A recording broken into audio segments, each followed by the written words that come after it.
First one, effect of change of temperature. So by the temperature, how the matter changes. So in that first we'll know in this change of state from solid to liquid. How change of state occurs from solid to liquid. How the matter change from solid to liquid. That will call as melting. If ice changes into water, then ice melts. Then only it changes from water to ice to water. When heat is supplied to a crystalline solid, its temperature increases and hence the kinetic energy of its constituent particle increases. Very important concept. See that carefully. When heat is supplied to the crystalline solid, means when you heat the ice, the temperature of ice increases and the kinetic energy of the constituent particles increases. See, in solids we know that kinetic energy is very less, but when you start heating the particles, due to this increasing kinetic energy, the particle starts vibrating with the highest speed or greater speed. So when these particles starts vibrating, due to the temperature, when further increased, the energy supplied in the form of heat overcomes the force of attraction between the particles. The force of attraction between the particles flows with each other. At this stage, the particles leave their fixed position. It's very important. At the stage, at certain point or certain temperature, the particles which are present in the solid form start flowing. In other words, we can say that at this temperature, the solid melts or it is converted directly into a liquid. We will see by the concept. For that we need a temperature, that is melting point. The temperature at which a solid melts to become a liquid at the atmospheric pressure is very important. Atmospheric pressure is called melting point. What is melting point? You know that melting, the conversion of solid to liquid is called melting or fusion, we may say. So the temperature also needed to convert that ice to liquid. Without temperature, it won't change from one state to another state. So that temperature at which a solid melts to become a liquid at the atmospheric pressure will call as a melting point. And the melting point of ice is 273 Kelvin. And even melting we will call as a fusion also. Why? Because the process of melting, that is the change of solid state into liquid state, is known as fusion, or we can say it as a melting also. Then there is an experiment to show that here. To demonstrate the temperature remains constant during the melting or during conversion of solid into liquid. By the process of conversion from solid to liquid, is the temperature remains constant or changing? Let us see that. Take about 150 gram of ice in a beaker and suspend a laboratory thermometer so that its bulb is in contact with the ice. So we will take a thermometer and we will keep in a beaker which contains 150 gram of ice. So let's start the heat the mixture. Note the temperature of ice before. It is found to be 0 degrees Celsius. So when you know the temperature, it is 0 degrees Celsius. Conclusion: there is no rise in temperature during the melting of ice. Before, if you count the temperature, see the temperature, it is 0 degrees Celsius.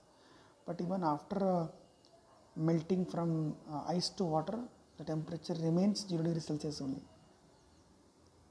Why like this? When all the ice has melted, the temperature of water starts increasing after melting. But at the time of melting, the temperature won't increase. Why it is like that? Let us understand by an activity. Video will understand why it happens. So let's watch the video to understand the effect of temperature in solid. When a solid is heated, the kinetic energy of a particle increases.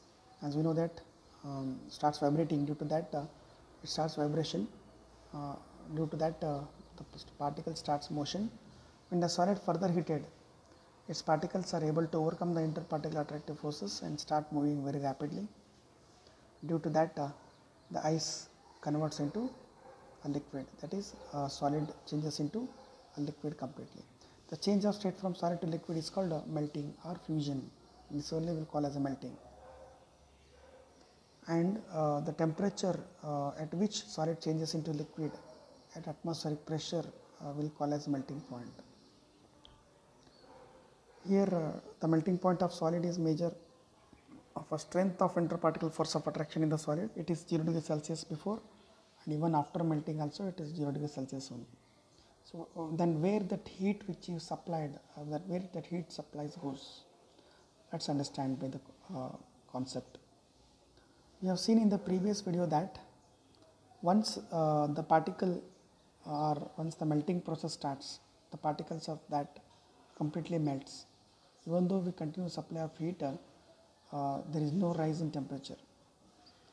Then the question arises, where does this heat energy which we supply, it goes? Where does this heat energy goes? Because when we supplied the heat energy, it has to increase the temperature also. But why the temperature not increased? Because the answer is the kinetic energy of the particles doesn't increase. Here only the heat increased. The heat which is present in the ice is released. Therefore, the temperature of the substance doesn't rise during the change of state. The kinetic energy of the particles will not increase. In other words, we can say that this heat gets hidden within the particles, and there is therefore we'll call that as latent heat. The heat which is supplied, it is hidden by the ice, and because of that hidden heat, it has been later converted into liquid, that is water form. So because of that, it has not changed its temperature. This hidden heat we are going to discuss. Hidden nothing but latent. What is latent heat of fusion? We know that fusion means melting of ice. Then how it related to hidden heat, hidden fusion, or latent heat of fusion? Latent heat of fusion is nothing but the amount required. For example, 1 kg of solid or ice, if it's easily converted into water, at how much temperature we need to supply for that? That will call as the latent heat. So the amount of heat energy that is required to change 1 kg of solid, means ice, into liquid at atmospheric pressure at its melting point is called latent heat of fusion. This is a very important definition. The amount of heat energy that is required to change 1 kg of solid, means 1 kg of ice, into liquid.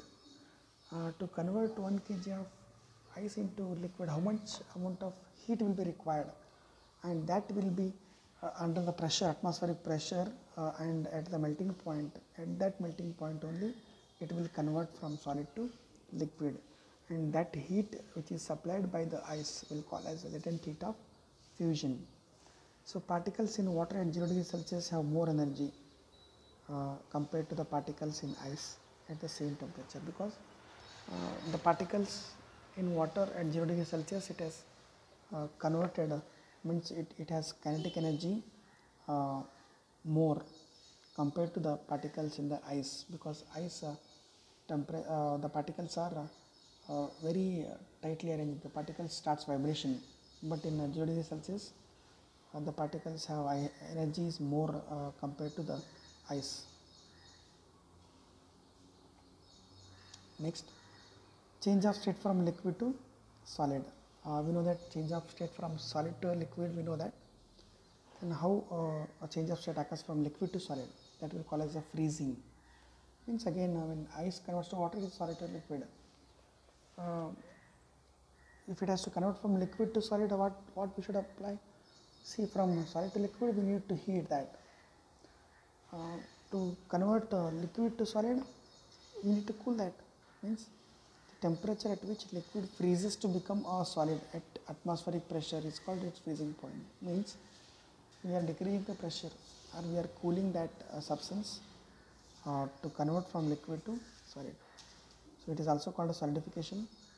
The process of freezing, that is a change of state from liquid to solid, is also called as solidification. Solidification means from water to ice. If you made that is called as solidification. The next change of state from liquid to